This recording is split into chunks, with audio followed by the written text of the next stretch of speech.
ये जो इंडिया गठबंधन क्यों बना।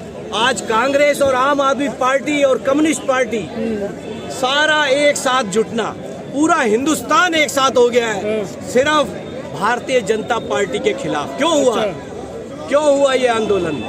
क्योंकि आज भगत सिंह जी का अभी गया शहीदी दिवस। अच्छा अभी गया है बाबा साहब। 14 अप्रैल को हम बाबा साहब को मनाएंगे। तो और ये संदेश देंगे, ये जो भारतीय जनता पार्टी है इसको कैसे उखाड़ना है, ये सिर्फ केजरीवाल और इंडिया गठबंधन को, राहुल गांधी को, सबको आता है। अब ये जो आंदोलन आज यहाँ से तैयार हो रहा है, ये जो तैयार हो रहा है लोकतंत्र को बचाने के लिए, संविधान को। कहाँ से लोग आएंगे और कौन से बड़े नेता? पूरे हिंदुस्तान के। ये इंडिया का, आप देखिए, ये इंडिया का आंदोलन है, ये इंडिया का राजनीतिक आंदोलन है। जैसा कि लोग कहते हैं राजनीति में मत जुड़ो, कौन कहता है ये बात? ये नरेंद्र मोदी के आदमी कहते हैं राजनीति में मत जाओ। जहाँ भी आप देखोगे किसानों को ये बोलेंगे राजनीति में मत जाओ, मजदूरों को ये बोलेंगे, और खुद राजनीति में भारतीय मजदूर संघ होगा, किसान सेल होंगे इनके। तो ये आज हम यहाँ से संदेश देना चाहते हैं कि राजनीति सबसे अच्छी चीज है। यहीं से हमने अन्ना आंदोलन शुरू करके अरविंद केजरीवाल जी को यहाँ पे चीफ मिनिस्टर बनाया था। उसके अंदर भी हमारी कांग्रेस और आम आदमी पार्टी का गठबंधन बनके दिल्ली के अंदर सीएम केजरीवाल जी बने थे। सीएम केजरीवाल जी सड़क पे लेट गए।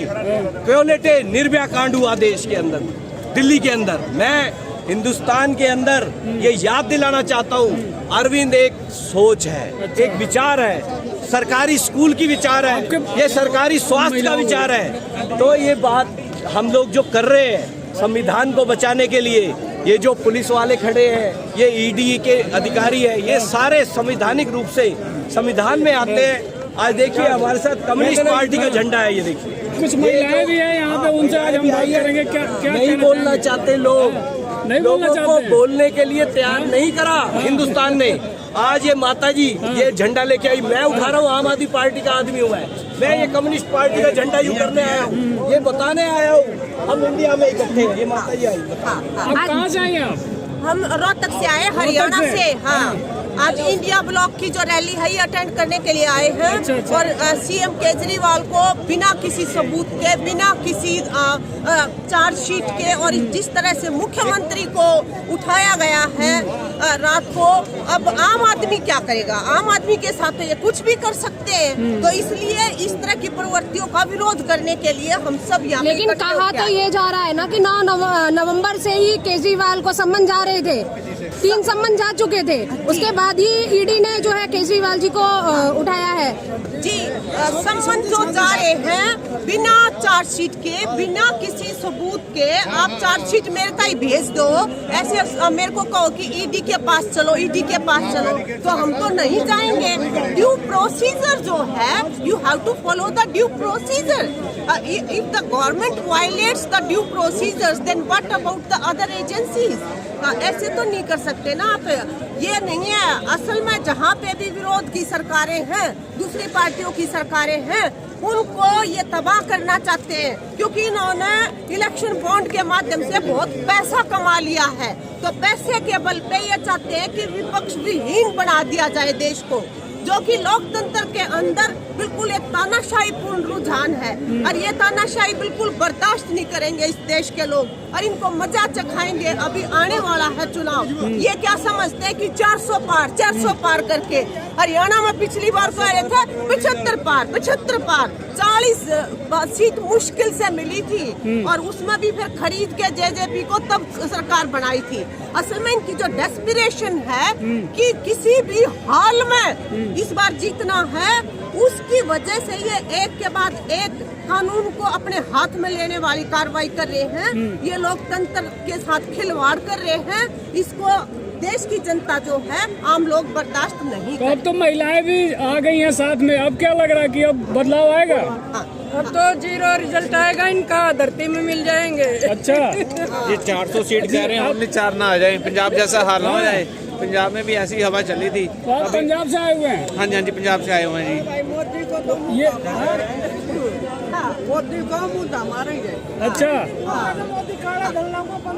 जैसे कहा जा रहा है कि बीजेपी ने कहा कि अगर घोटाला करेंगे तो जेल जाएंगे ही, तो इसीलिए तो ईडी ने गिरफ्तार किया है। झूठा इल्जाम है, झूठा इल्जाम है। बीजेपी घोटाले इनकी जो ईडी है हाँ। वो जिनको पहले डराती है, फिर उसके बाद बीजेपी में वॉशिंग मशीन के पास ले जाती है, फिर वॉशिंग मशीन में धो के उनको स्वच्छ करके उनको टिकट दे देते हैं लोकसभा की। फिर कहाँ गया वो करप्शन जो है?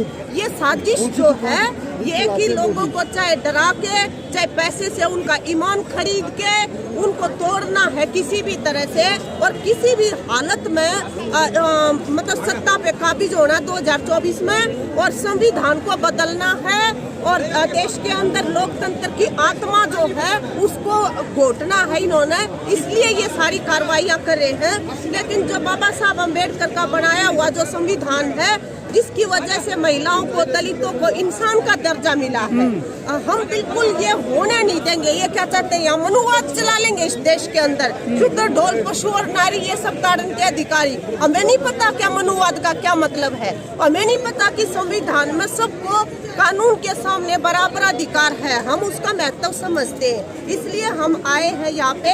आज केजरीवाल है, पहले सोरेन था, कल को कोई और हो सकता है। और जितने भी विपक्ष के नेता हैं, केरल के मुख्यमंत्री की लड़की, तेलंगाना के मुख्यमंत्री की लड़की, विरोध के लोग भी मतलब करप्शन कर रहे क्या? आपके कहने का मतलब यह है कि जो विपक्षी पार्टियां हैं उन्हीं पे आरोप लग रहे हैं, उन्हीं पे रेड पड़ रहे हैं, यही कहना चाह रहे हैं आप? बिल्कुल विपक्ष विहीन ये देश को बनाना चाहते हैं, ताकि ये संविधान को बदल सके, ताकि ये लोकतंत्र को खत्म कर सके। ये साजिश और षड्यंत्र है इसके पीछे, जो अब लोगों को समझ आने लगा। अब ये लोगों को समझ आने लगा है कि ये कोई करप्शन का या पैसे का या शराब घोटाले का मामला नहीं है। मामला ये है कि जो विपक्ष के जो मुख्यमंत्री हैं, उन सबको जो पार्टियां बोल रही हैं, जो नेता बोल रहे हैं, उन सबको चुप करवाना है बाय हुक और क्रुक, सब तौर तरीके प्रयोग करके। हाँ। तो आपको लग रहा है कि बदलाव की दरकार है इस देश में? हमें ये लगता है कि 2024 के अंदर देश के नागरिक जो है लोकतंत्र की रक्षा के लिए भाजपा को सत्ता से बाहर करेंगे, और ये जो हमारी तमाम जो संस्थाएं हैं, चाहे वो ईडी है, सीबीआई है, इलेक्शन कमीशन है, जिन सब को इन्होंने डिस्टॉर्ट करके रख दिया है, उनको सीधी लाइन में लगा के जन सेवा के महकमे असल में बनाएंगे। ये देश की सख्त जरूरत है और जनता आज इसको समझ रही है, ये खुशी की बात है। ठीक है, शुक्रिया।